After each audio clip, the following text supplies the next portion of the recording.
उमाकांत बाबू कौन कहे गोटे आज चली स्वर्णमल नाटक कौन नाटक रिमर विषय हाँ सर्वप्रथम तो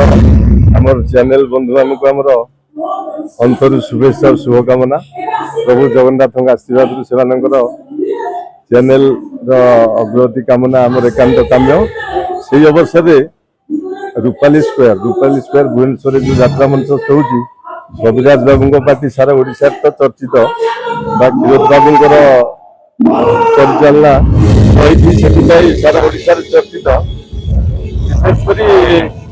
जेहेतु भुवनेश्वर केन्द्रस्थली रूपाली स्क्वायर से भाया संबाद नाटक प्रस्तुत कर जो पार्टी गुड़िक आसती परफॉर्मेंस करती से बहुत दर्शक हमें तेणु नाटक बाबद कहया गले जो दिन प्रथम 5 तारिख ओपनिंग होता से दिन तो नाटक सुनहे राम कहानी नाटक बहुत जबरदस्त थिला मुसलधार वर्षा आवर सत्य दर्शकों पूरा हाउसफुल थिला आम भी आस्था दिन बहुत बढ़िया होता नाटक से नाटक आम सनातन धर्म आ हिंदू गोटे संप्रदाय दुई संप्रदाय मध्य गोटे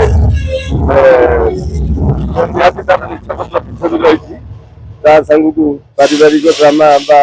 सोसाइटी जहाँ बहुत पसंद योग्य नाटक थिला आज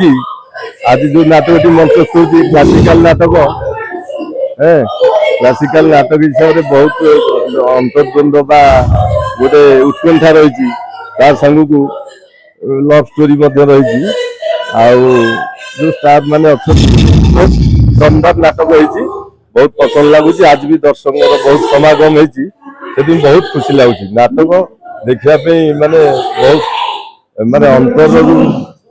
भल पाइबा देवा इच्छा होते कहले कम हो बहुत स्वर्णमल पार्टी बहुत बढ़िया नाटक मंचस्थ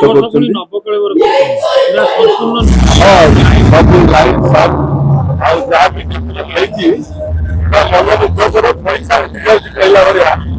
300 टका 200 टका भी रही बहुत बढ़िया प्राइस की देखला सब बहुत पसंद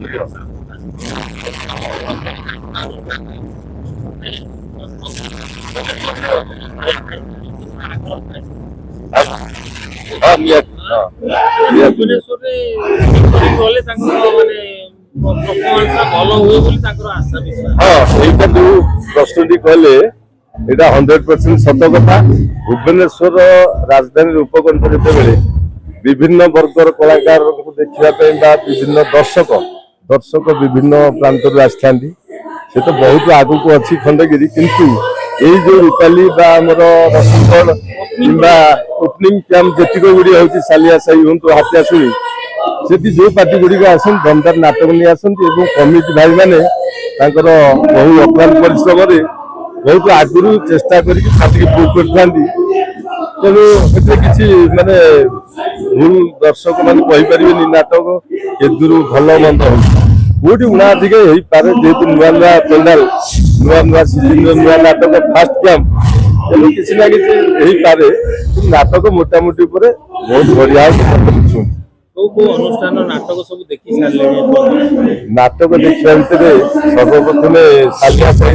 छक माहेश्वरी होता तार गोटे नाटक भल ह्यूमर रही से नाटक गोटे अलग टाइप नाटक होती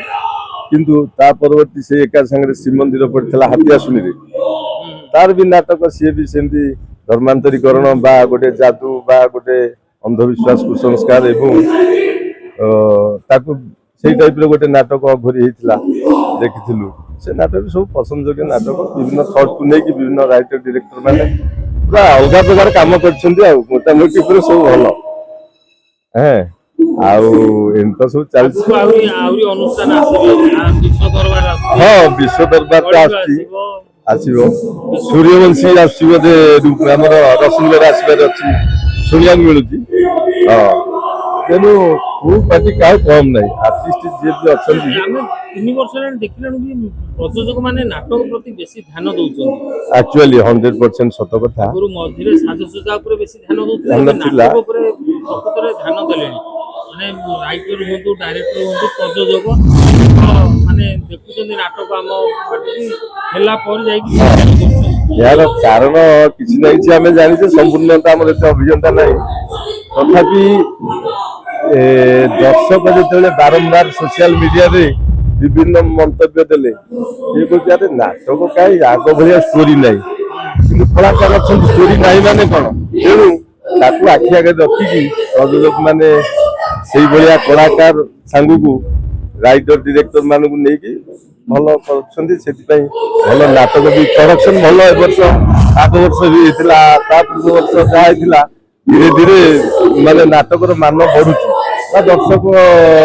ଜନ୍ନାଦୃତ ବା ଦର୍ଶକଙ୍କର ମନରେ କିଛି ଆଟ୍ରାକ୍ସନ କରିବା ପାଇଁ ହଁ ନିହାତି ଅଲଗା ତରିକା ବା ସବୁ ବିଭିନ୍ନ ଟେକ୍ନିକ ଥଟ୍ରେ କରୁଛନ୍ତି, ତ ବହୁତ ଭଲ ଲାଗୁଛି। ଆଉ ଏସବୁ ଲାଷ୍ଟରେ ଏତିକି କହିବି, ପ୍ରତ୍ୟେକ ଦର୍ଶକ ବନ୍ଧୁ ମାନେ ଏମିତି ଆସନ୍ତୁ, ନାଟକ ଦେଖନ୍ତୁ, ମତାମତ ଦେଇକି ଯାଆନ୍ତୁ, ବହୁତ ଖୁସି ଲାଗିବ ବା ଆଉ କଳାକାର ମାନେ ଆଉ ଉତ୍ସାହିତ ହେଇକି ଭଲ କରିବେ। ଆଉ ତମ୍ବାଲଙ୍କ ଭାଇ ଚ୍ୟାନେଲକୁ 7 କୋଟି ଧନ୍ୟବାଦ ବା ଶୁଭେଚ୍ଛା ଅଭିନନ୍ଦନ ଏଇଥିପାଇଁ, ତାର ପ୍ରଚାର ପ୍ରସାରରେ एकदम नंबर 1 दरबार चैनल नवकिशोर बाबूंकर पूरा हाईलाइट। आउ किसी ना किसी अनेक चैनल अच्छी, नव बाबूंकर जो अपडेट गुड़ा बहुत बढ़िया लगे। आउ सर्वशेष प्रभु जगन्नाथ भल करूँ, समस्त मंगल हो, सर्वे भवन्तु सुखिनः, सर्वे सन्तु निरामया, सर्वे भद्राणि पश्यन्तु मां कश्चित् दुःखभाग् भवेत्। जय जगन्नाथ।